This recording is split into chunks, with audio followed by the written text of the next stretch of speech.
E a gente vai falar aqui sobre as 10 medidas contra a corrupção. Uma é prevenção à corrupção, transparência e proteção à fonte de informação. Isso. As 10 medidas contra a corrupção, ela traz a figura do whistleblower, que é o informante de boa-fé, né? A ideia de se criar dentro de empresas, dentro de órgãos públicos, canais de denúncias, para que você tenha uma pessoa que informe determinada conduta desviante, seja criminal, seja de improbidade. Seria uma ouvidoria? É como se fosse uma ouvidoria, mas com uma proteção maior ao informante e de alguma forma vai haver uma remuneração desse informante. Sim. Então, numa medida que, não me lembro agora o percentual, mas à medida que a informação que aquela pessoa trouxe gere um retorno de, sei lá, 1 milhão para o Estado, ele vai receber um valor, um percentual financeiro dentro desse valor que foi recebido de volta daquela conduta que tinha sido um ato de corrupção. A ideia da transparência, ela também é muito forte hoje em dia. Aliás, desde o estouro da Operação Lava Jato, nos acordos de leniência que foram feitos, sempre se obrigou as empresas a colocarem o compliance, né, que é aqueles programas de conformidade, integridade, transparência, que eu acho que são muito importantes também para ajudar nessa questão da corrupção. Mas ele também tem que ser aplicado no poder público de uma forma muito firme e muito forte. Dentre essas 10 medidas aqui, são vários artigos, como a gente estava conversando aqui a gente está falando os tópicos, né, os temas. Um deles é criminalização do enriquecimento ilícito de agentes públicos, aumento das penas e crimes hediondos para corrupção de altos valores. Sim. Eu tenho uma crítica, que fique claro, eu não sou a favor da corrupção, não sou a favor da impunidade, mas a nossa sociedade, ela vive um momento de tanta angústia, né? A gente não tem acesso à saúde, educação, à cultura, transporte público, segurança pública, os presídios são o caos que são. Eu fui corregedor do sistema prisional, eu sei como é o sistema prisional, e essas nossas angústias fazem com que a gente sempre se pegue a ideia de que o direito penal vai resolver esses problemas.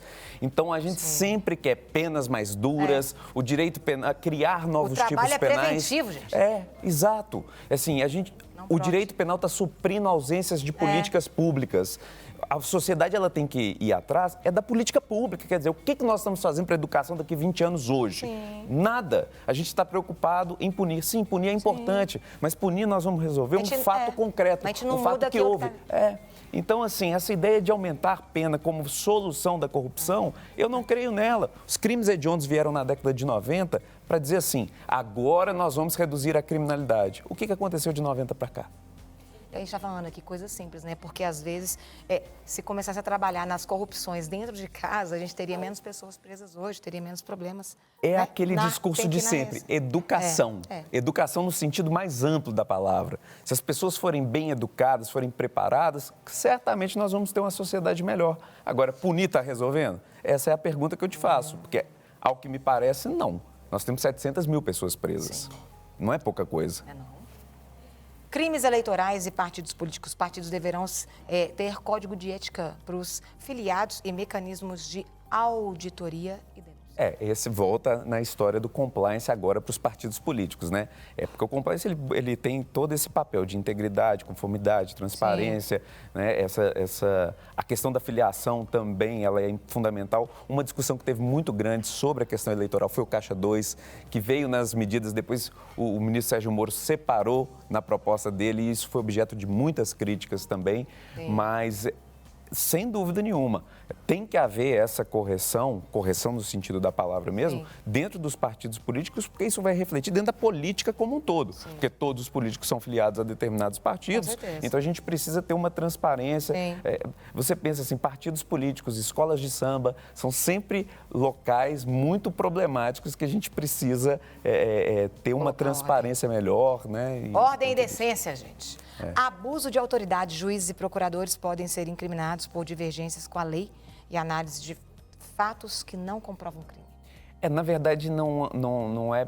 É porque a ideia está se tendo uma ideia de que a falta de de que alguma descontextualização ou um entendimento diferente do juiz sobre a lei pode gerar uma criminalização dele. Na verdade, o senador Rodrigo Pacheco, no relatório que ele apresentou essa semana, eu até estive conversando com ele esses dias sobre esse assunto, ele fez essa correção para dizer o seguinte: quando demonstrado que o magistrado ou o promotor de justiça agiu de forma ilícita, querendo prejudicar a parte e tudo, de má fé vai ter que responder por crime. Eu acho isso fundamental, Carol, porque o processo penal hoje, ele é o instrumento mais duro que o Estado tem contra o indivíduo.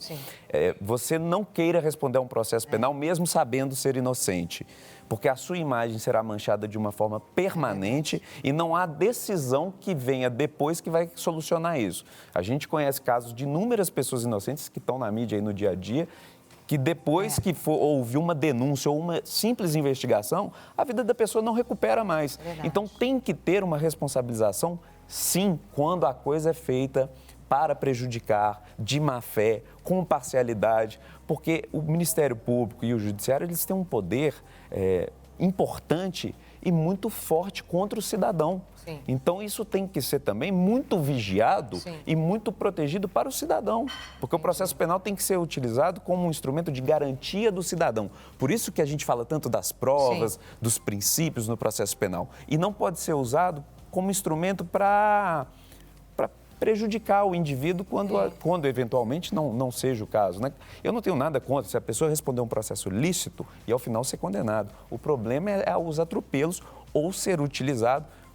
Ele usa, inclusive, no relatório, no novo projeto, fala sobre a questão político-partidária, o juiz utilizar isso para prejudicar e tal. Então, coisas que a gente começa a ver aí que podem ter acontecido, né? Não quer ficar um segundo por fora da nossa programação? Agora você pode nos acompanhar através das plataformas digitais. Não perca tempo. Acesse, curta e siga-nos. Fique por dentro de tudo o que acontece por aqui. Rede Super, inspirando você.